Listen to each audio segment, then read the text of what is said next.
Hello guys, welcome to our yogic session mudra. तो आज हम डिस्कस करने वाले हैं मुद्राओं के बारे में। जैसे कि आपको स्क्रीन पर दिखाई दे रही हैं, जो हमने हैंड से कुछ सिंबल्स बना रखे हैं, ये किसी डांस को रिप्रेजेंट करते हैं। तो जो भी फिंगर से हमने पोजेस बना रखे हैं, इनको हम कहते हैं मुद्रा। और क्योंकि ये हाथ से बनी हुई है, इसीलिए इनको कहा गया है हस्त मुद्रा। तो आज की हम वीडियो में मुद्रास के बारे में ही डिटेल में स्टडी करेंगे।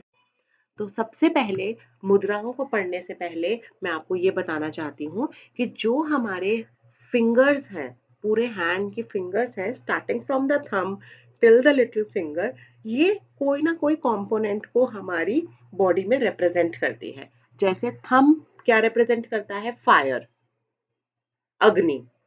Index finger air, middle finger space को रिप्रेजेंट करती है, रिंग फिंगर अर्थ को रिप्रेजेंट करती है और लिटिल फिंगर वाटर को रिप्रेजेंट करती है। तो इन्हीं फिंगर्स के द्वारा जब हम कुछ भी बनाते हैं, किसी भी फिंगर को किसी के साथ भी जोड़कर कुछ एक पोज बनाते हैं, इन्हीं को ही हम हस्त मुद्रा कहते हैं। तो आज हम डिस्कस करेंगे इन चार मुद्राओं के बारे में: छिन्न मुद्रा, चिन्मय मुद्रा, आदि मुद्रा और वायु मुद्रा। तो सबसे पहले देखते हैं, मुद्राओं के बारे में जानने की कोशिश करते हैं कि हमारी बॉडी में 5 एलिमेंट्स हैं, जिनके बारे में मैंने अभी आपको बताया: एयर, फायर, वाटर, अर्थ, स्पेस। और हमारी बॉडी में डिसीज भी तभी होती है जब हमारी बॉडी में इनमें से किसी भी चीज में इम्बैलेंस हो जाता है। तो इस इम्बैलेंस को रोकने के लिए और डिसीजेस को क्योर करने के लिए हम अपनी फिंगर्स को कुछ इस तरीके से एडजस्ट करते हैं ताकि हमारे ये जो हमारे एलिमेंट्स हैं, ये बैलेंस रहें और हमें कोई भी डिसीज ना हो। तो देखते हैं, सबसे पहले हम ये पढ़ते हैं कि मुद्रा है क्या चीज। मुद्रा है हमारे जेस्चर। जो भी हम अपनी कोई भी हाथ के द्वारा हम कोई भी जेस्चर बना रहे हैं, किसी भी फिंगर को किसी के साथ भी जोड़ के जो जेस्चर बन रहा है, जो हो रहा है, उसको हम कहते हैं जेस्चर।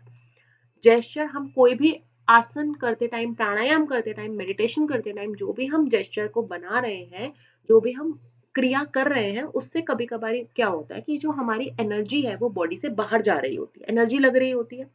लेकिन जब हम हस्त मुद्राओं का प्रयोग करते हैं, तो जो एनर्जी बाहर जा रही होती है उसको हम अपनी बॉडी के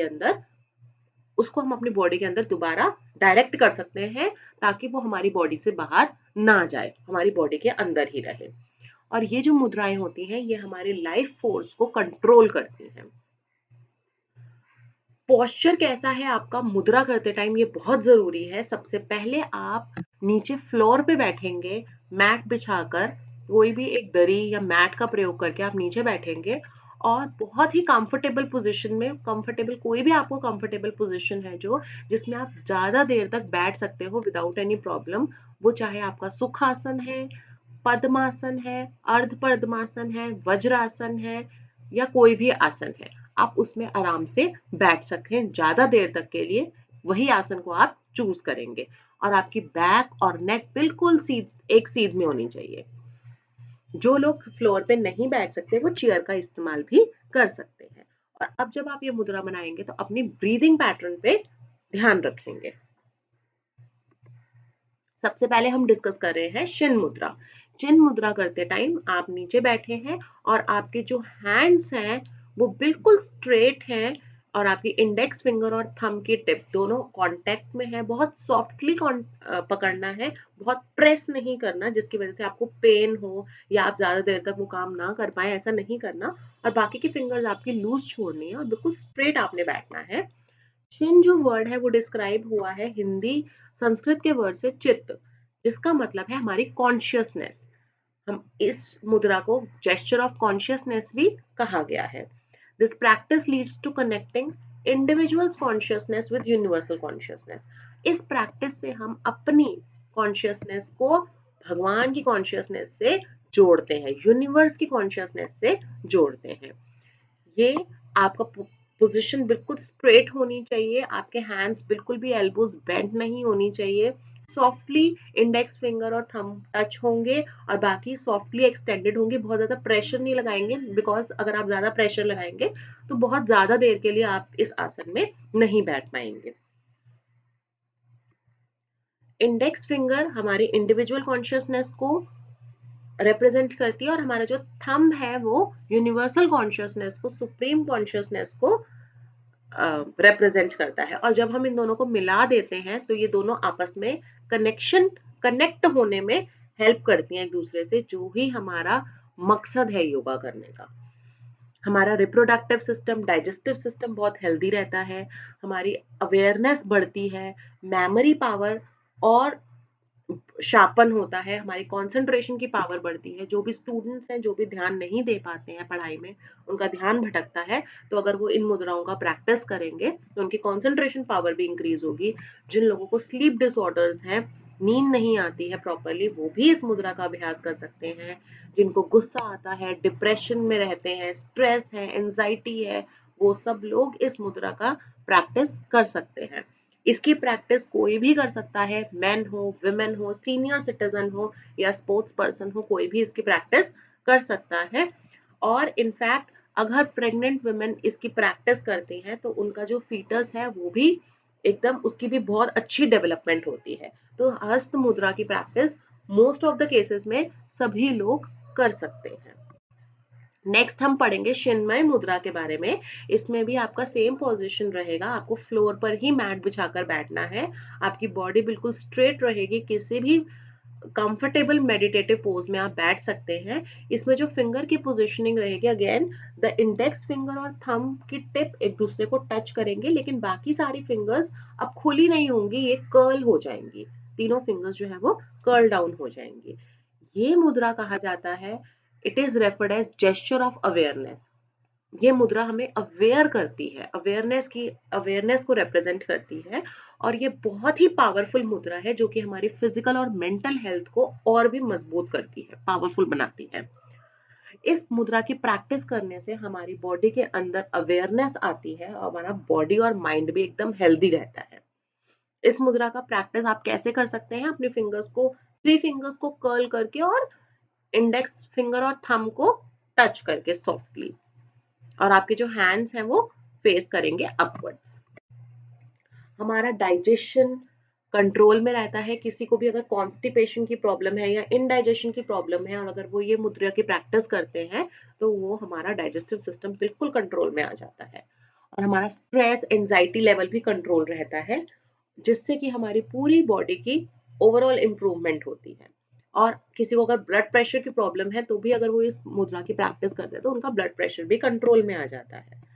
अगर इस मुद्रा को हम लॉन्गर ड्यूरेशन के लिए करें, सही तरीके से करें, सही टाइम पे करें, तो ये हमारी मेमोरी को भी शार्पन करता है। जिनको भी वीक मेमोरी की प्रॉब्लम है या जिनको भी भूल जाते हैं उस चीज की प्रॉब्लम है, तो इससे वो चीज भी सॉल्व होएगी।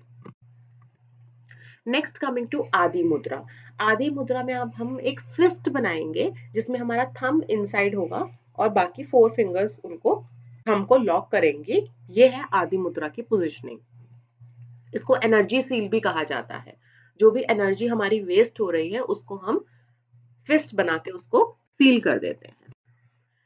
It is called the first gesture because it is the first position of the hands of the fetus when are capable of making inside the womb of the mother.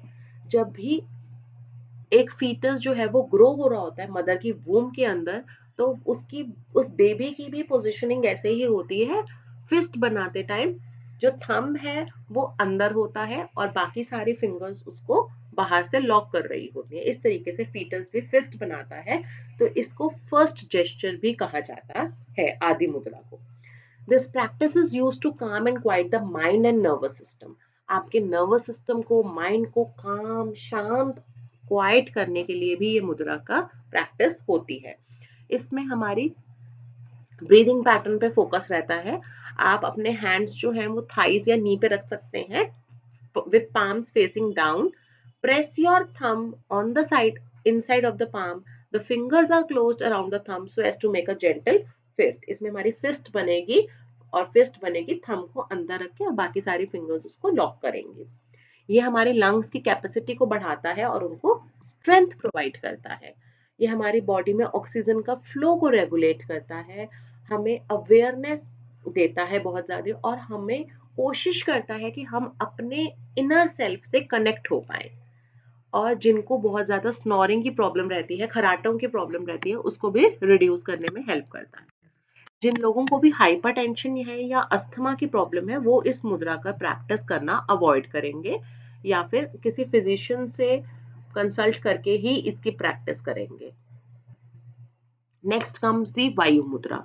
वायु मुद्रा, जैसा कि आपको बताया गया है कि जो हमारी इंडेक्स फिंगर है वो एयर एलिमेंट को रिप्रेजेंट करती है, इसीलिए एयर एलिमेंट को जब हम डाउन कर देंगे और फायर एलिमेंट इसके ऊपर आ जाएगा, मतलब थंब इसके ऊपर आ जाएगा, तो हमारी जो एयर एलिमेंट है हमारी बॉडी में, जो भी गैस की प्रॉब्लम है उसको, वो हमारी बॉडी में बैलेंस रहेगी, और बाकी तीनों फिंगर्स जो है वो स्ट्रेट लूज छोड़ देंगे। ये एक हैंड का जेस्चर है जो कि हमारी बॉडी में एयर एलिमेंट को प्रेजेंट किया हुआ उसको रेगुलेट करता है। फायर एलिमेंट ऊपर आ गया और इंडेक्स फिंगर नीचे चली गई, तो हमारा एयर बैलेंस हो जाएगा। It regulates the air element thereby helping tackle bloating excess gas, जिसको बहुत ज्यादा गैस बनती है उसकी प्रॉब्लम होती है, या हमारी बॉडी में वात दोष जिसका ज्यादा होता है, एयर की प्रेजेंस से जो वात दोष होता है उसको भी कम करने में ये हेल्प करती है और डाइजेशन को इम्प्रूव करती है, वेट लॉस में हेल्प करती है, और जिनको भी अर्थराइटिस की प्रॉब्लम है वो इस मुद्रा की प्रैक्टिस से वो भी काफी हद तक क्योर हो जाती है। आई होप आपको हमने जितनी भी आज वाली जो भी हमने मुद्राएं करी हैं वो आपको क्लियर है। For more mudras, please keep watching and thank you for today's video.